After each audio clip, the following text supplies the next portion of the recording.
and welcome back to the Heal with Asil podcast. Welcome. Today's episode is going to be all about a question that I received from that Q&A box that I mentioned in my podcast episodes. I will read it to you. So Asil, thank you very much for all the great videos. I've learned so much from you about PCOS.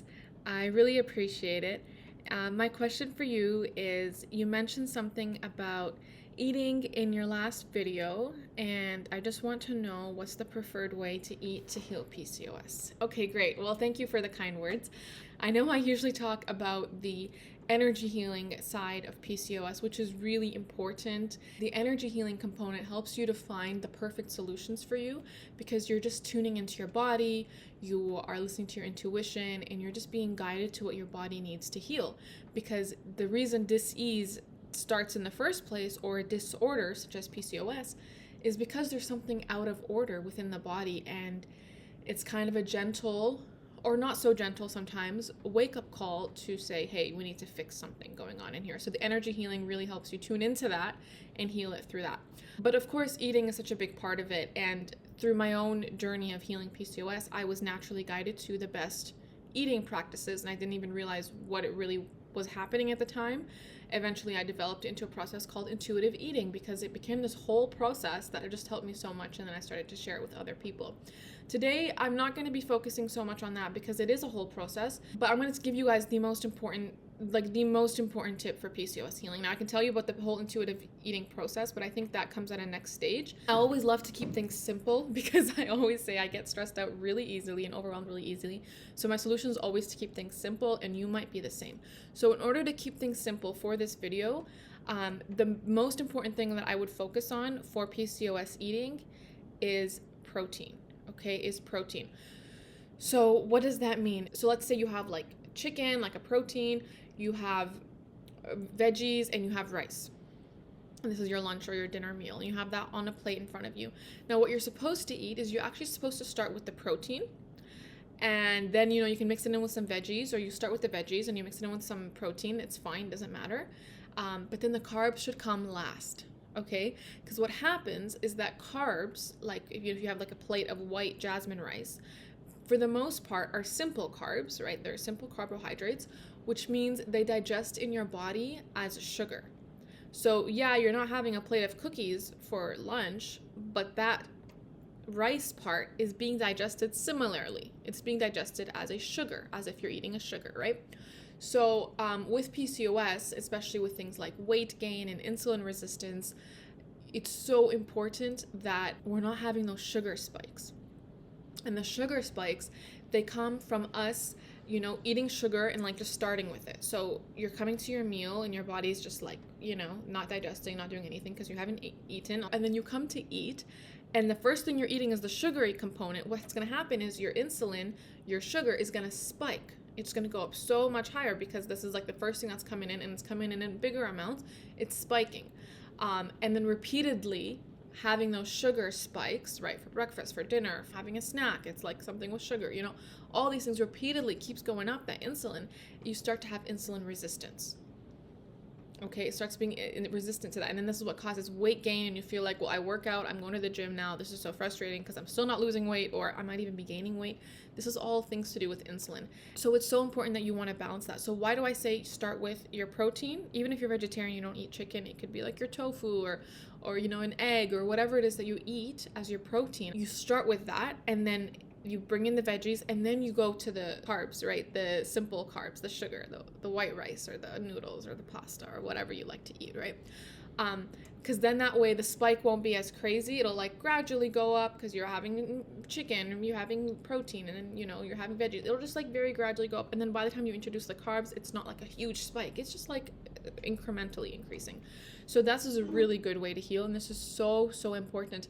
And put this into all of your meals. Like maybe you have 3 meals a day, right? Every morning I would just have 2 eggs for breakfast. I would boil them. I would season them with like salt and pepper and olive oil dressing because I'm Palestinian and we love olive oil on everything. And like I would just eat it, and it wasn't the greatest tasting, but at that point I just cared about what felt good. And it didn't feel good to be eating like bread and cheese in the morning. It just didn't. And now I understand that it actually isn't good for you with PCOS. You're not supposed to. So this is what I mean about the intuitive eating process. It's just like your body naturally aligns. So I would naturally just wake up and be like, I just want to eat eggs. And eggs are amazing because they're all protein. They have so many vitamins and minerals, and they will just keep you through for the day. I would have that, and then I would go to school or work. It was just such a good system for me. So that's something you could do for breakfast. Now for lunch, you could eat brown rice. So something that isn't a simple carb is a complex carbohydrate. And complex carbohydrates, I know this from all my nutrition classes, what happens is that it doesn't digest in the body as a sugar. It's like harder, it's like complex, it's harder to digest. So it's not just a simple sugar, it's a complex carb. And complex carbs keep you full longer, so you're not constantly having food cravings and constantly hungry. They also don't digest as sugar. It's really good. You're not spiking up your sugar. And also those sugar spikes are bad because you're gonna keep getting hungry. You know when you just don't feel full, like you feel full for a little bit and then you get hungry again? That's just because you're having reactions to sugar. It's a sugar addiction. So that's a really important thing, is to always have protein. I would love Greek yogurt. So on those days where I wasn't going to eat eggs, I would eat Greek yogurt. And Greek yogurt had like 16 grams of protein. So I would put it in a bowl, maybe the night before sometimes to prepare my breakfast. Put it in a bowl. I would put like berries, blueberries, and I would take walnuts, I remember, and I would like crunch up walnuts and just kind of put it on top. All these things are so healthy.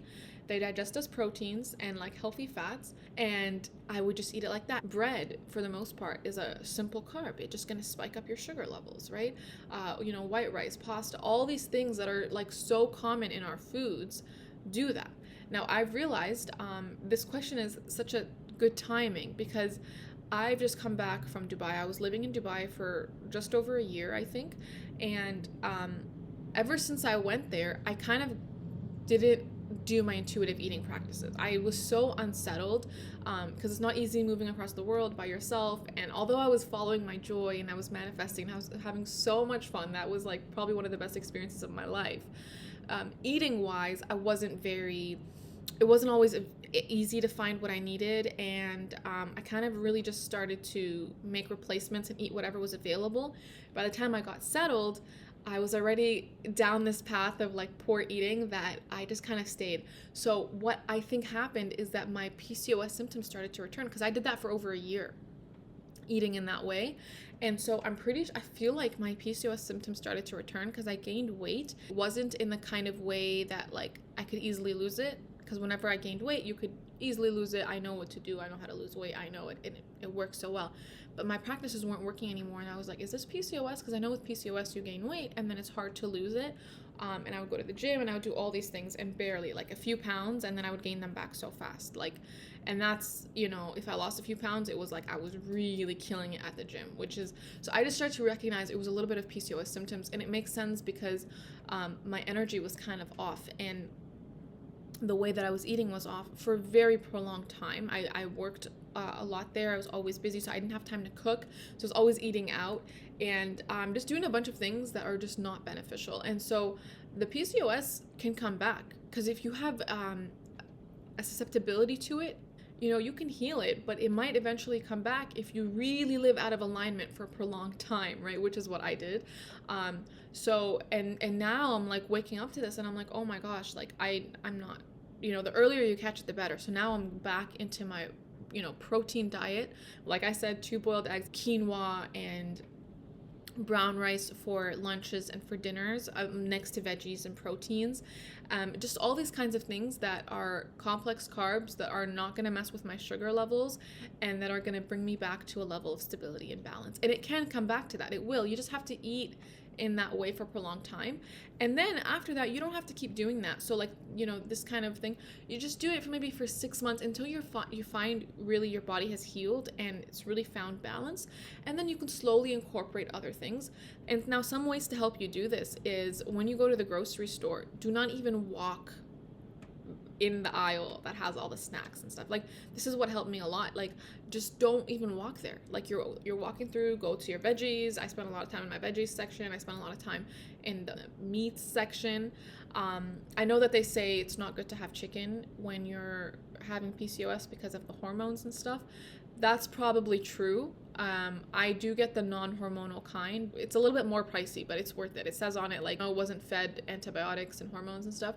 But hey, if you can, then cut out chicken altogether. That's fine. So I wouldn't even go to the sections that have like the bad foods in them, and that would just help me not buy them. Like I would just not buy them. And when I don't buy them, I don't have them around, I just don't eat them. Right? Simple solution, but it really works. So anyway, so that's my tips for you guys today. It's all about high protein foods, focusing on the protein in your plate, removing sugar completely as much as you can. When you go grocery shopping, just do not go into those aisles. Just avoid it completely until you get used to it. And it's so worth it because your body will thank you, your health will thank you. And if you are interested in losing weight, that's going to help you lose weight more effectively than any other method, right? Just cutting out the sugar, cutting out the junk. Like, it's so good for you.